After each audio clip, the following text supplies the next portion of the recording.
Hello, I'm Reverend Kate from the Center for Spiritual Living in Carlsbad, California, and it's Halloween today. So let's talk about hobgoblins.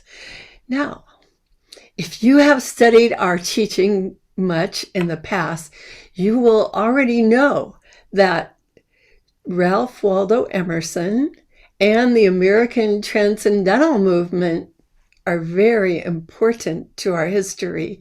And you may have already heard something about the hobgoblins of the mind. But before we can answer the question of why Emerson was talking about hobgoblins, we need to understand what he thought a hobgoblin was.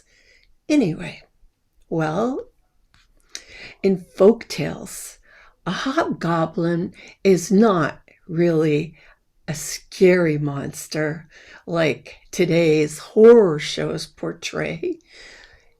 They didn't really have big red eyes or fangs or weapons. Well, that would be a goblin, not a hobgoblin. In fact, if you've ever seen Shakespeare's play, A Midsummer's Night Dream, the character in it, Puck, was called a hobgoblin, a mischievous sprite, also known as Robin Goodfellow, the mythical son of the fairy king Oberon. So think about brownies, pixies, imps, and you've got an idea of what a hobgoblin was supposed to be like in the days of Shakespeare 500 years ago. Funny and pesky.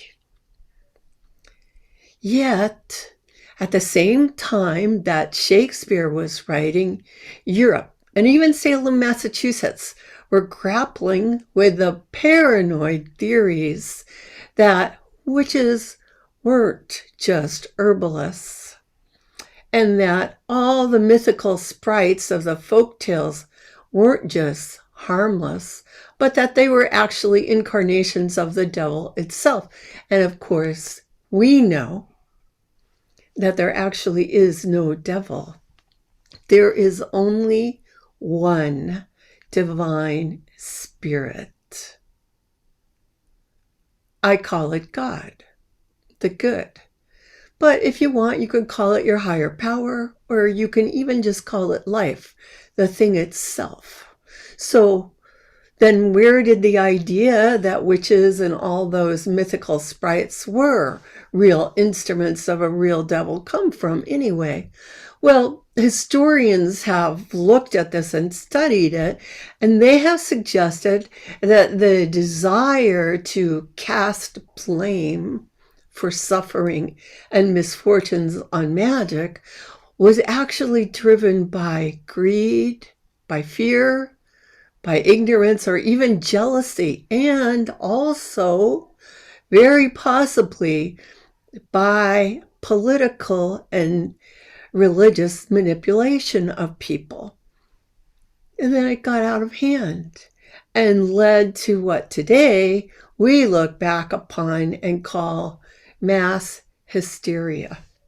And actually, this was not the only case of mass hysteria, or let's say everybody getting it wrong at the same time that you might think of, but it's the one that we should perhaps think about and remember on Halloween. On Halloween, when we are laughing at our fears and having fun with those things that might seem scary, when we are proving to ourselves and passing on to our children once more that the only thing to fear is fear itself.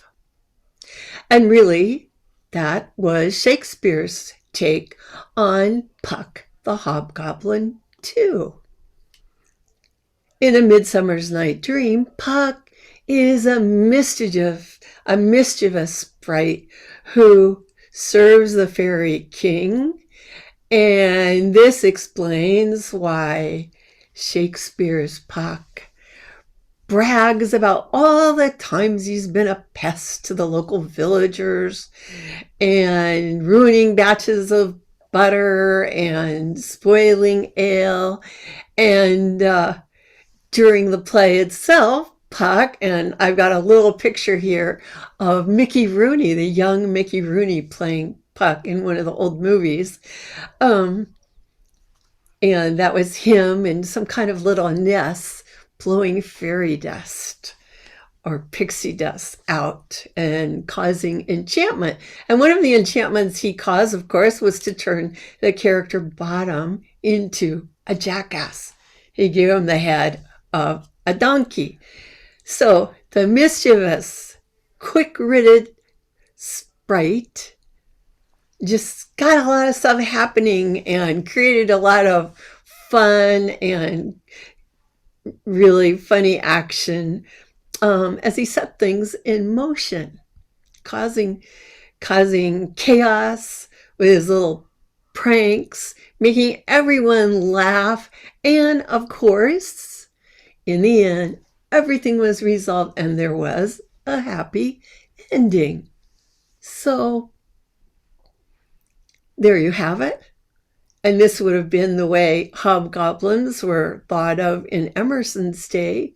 Just pesky and foolish ideas that can alter our lives in pesky and foolish ways. So what about you? Are you going to be dressing up today?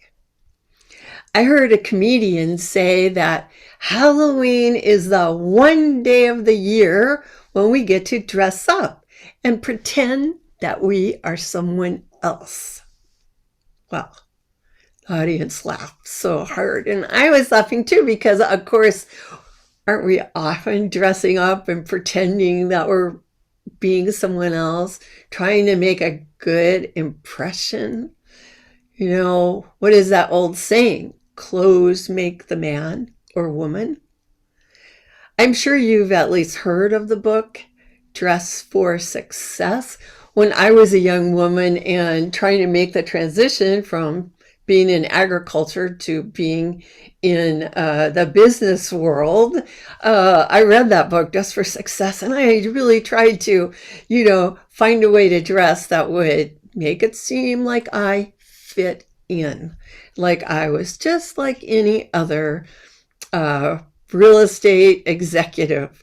That's what I wanted to look like, even if I didn't always feel like it. Now, today, I thought, I need to dress like a minister who's giving a funny Halloween talk, or at least I hope it entertains you a little bit. We don't want to be too serious on a holiday like this. And why? Why do I want to do that? Why do I want to dress in a way that will make you stop and listen to me for more than 2 seconds? It's because I have a deep desire to spread the word that there is a power for good, only a power for good, and you can use it as you choose and create a life according to your own thoughts of good. But, being in a video that stays up indefinitely has caused me some new anxiety about my appearance.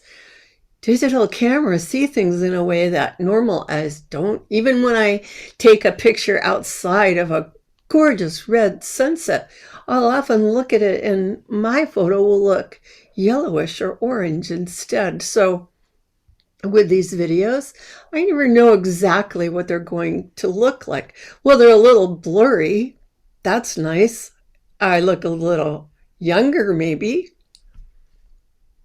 Also, sometimes I look a little bit green or yellow or pink because of the variations in light or the flickering of the internet connection getting stronger and weaker. But the question for today is, so what?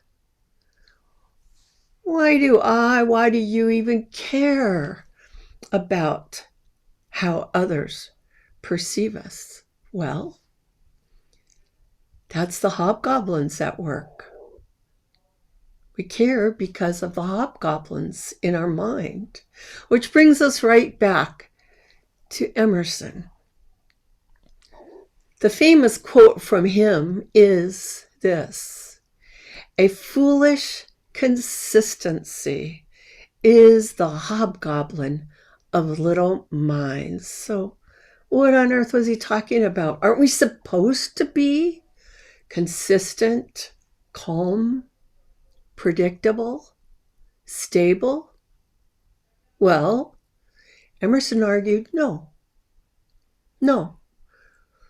Actually, we need to be constantly willing to reassess what is going on, what is happening.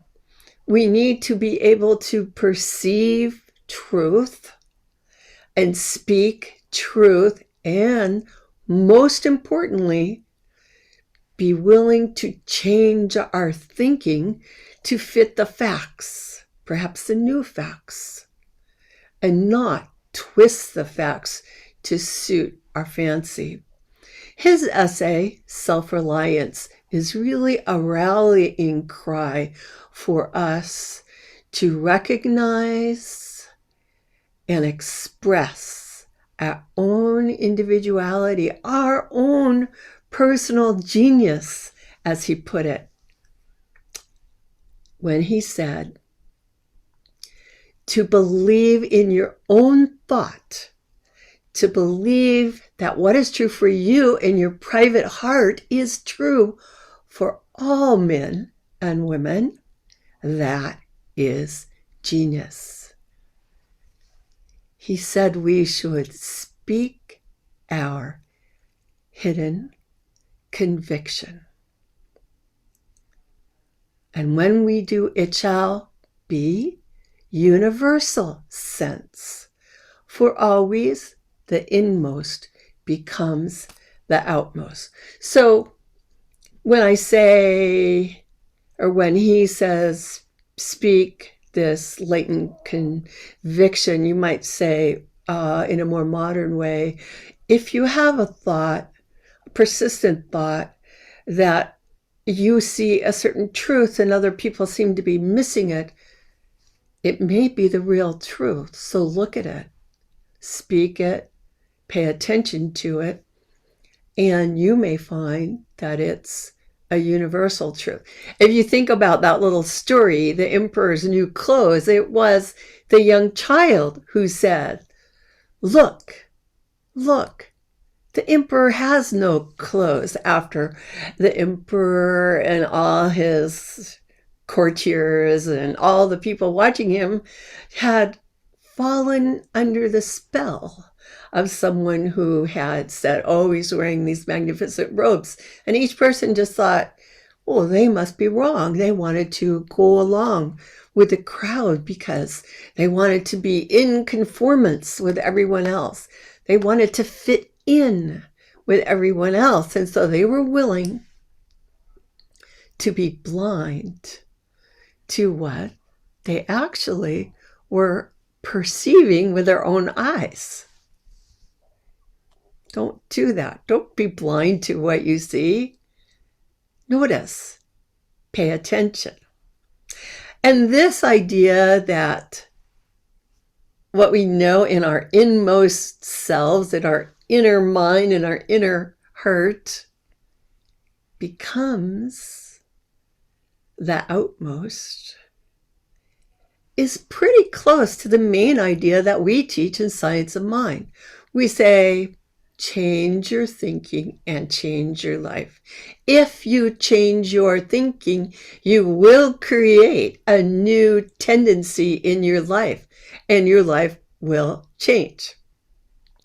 And if you've studied the Science of Mind before, you probably know that when he was a young man, our founder, Ernest Holmes, started out reading Ralph Waldo Emerson. Emerson wrote many essays and traveled around the northeastern U.S. on the lecture circuit in the mid-1800s. And Holmes was born in the very late 1800s. So it was expected that he would be aware of and would study Emerson.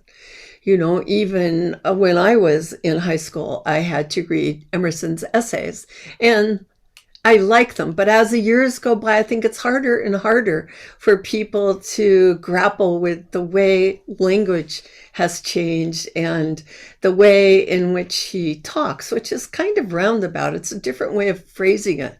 So if you want to read Emerson, I recommend you read it aloud a little bit at a time with a dictionary nearby, and then enjoy it. So Shakespeare might have been the first person to say, "To thine own self be true." You've heard that. But it's Emerson who explained why and how we might actually do it, arguing that we needed to stop worrying about what other people might think about us and rely on our own intuition to be our guide. That we need to stop trying to conform to the expectations and ideas of other people. That we need to think clearly for ourselves. He said that we have no need to be ashamed. We have no need to think of ourselves as being less than anyone else, because all people are equal. That we needed to let go of this false idea of conformity and consistency as being worthwhile. That we need to recognize that those habits simply keep us locked up in the past for no good reason.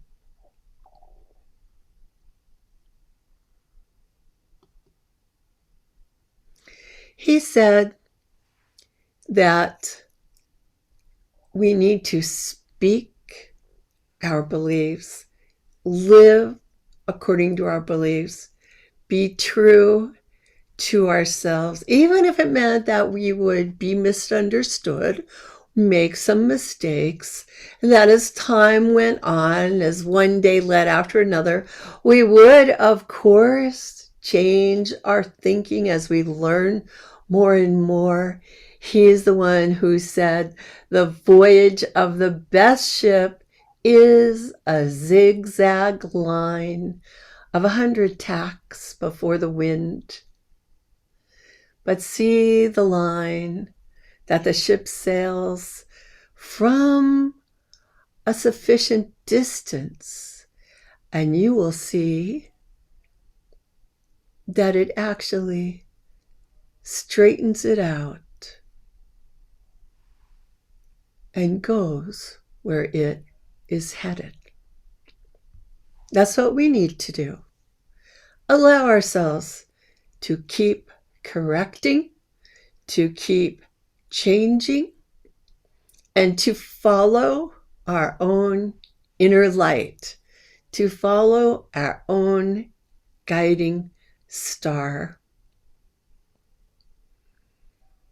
To scorn appearances, false appearances, and do right.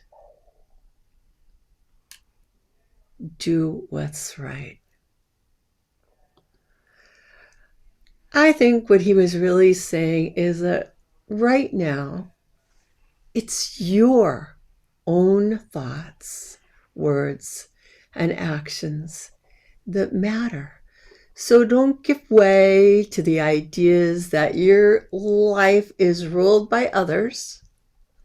Those are the little hobgoblins, the little anxious thoughts, the little insecurities and anxieties. Don't give way to them. You're not a victim. You don't have to be a victim. Don't get pushed around. Insist on being yourself. Do your thing. And he said, if you feel constricted, If you feel a tightness in your face, and we would call that anxiety today, take it as a warning that it is time to get more deeply in touch with your own inspiration, your own intuition.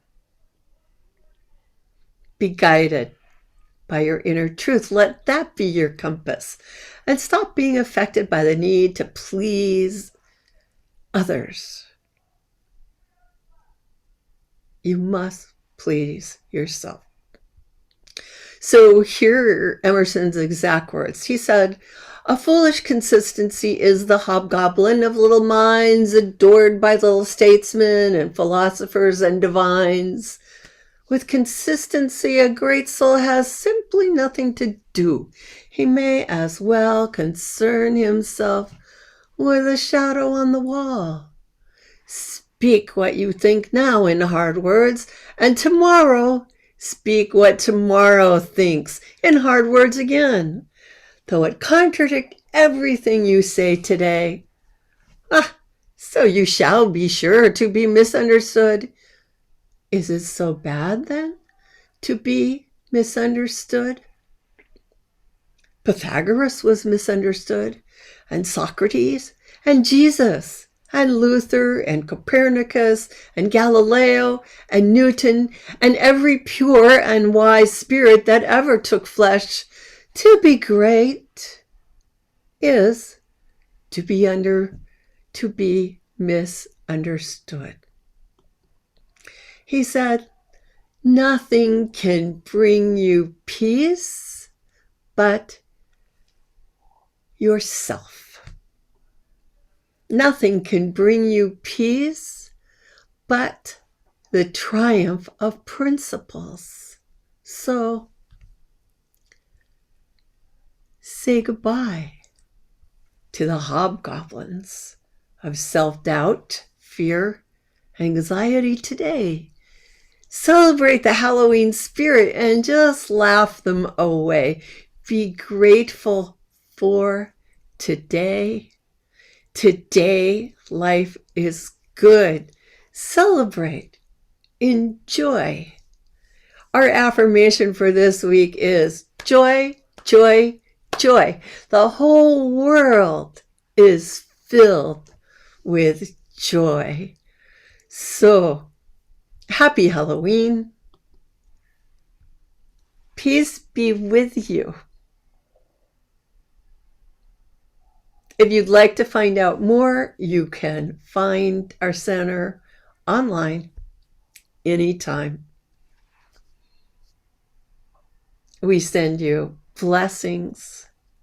Have a wonderful day, a wonderful week, and a wonderful season of good cheer, happiness, and joy. That's the truth. You deserve it, and so it is.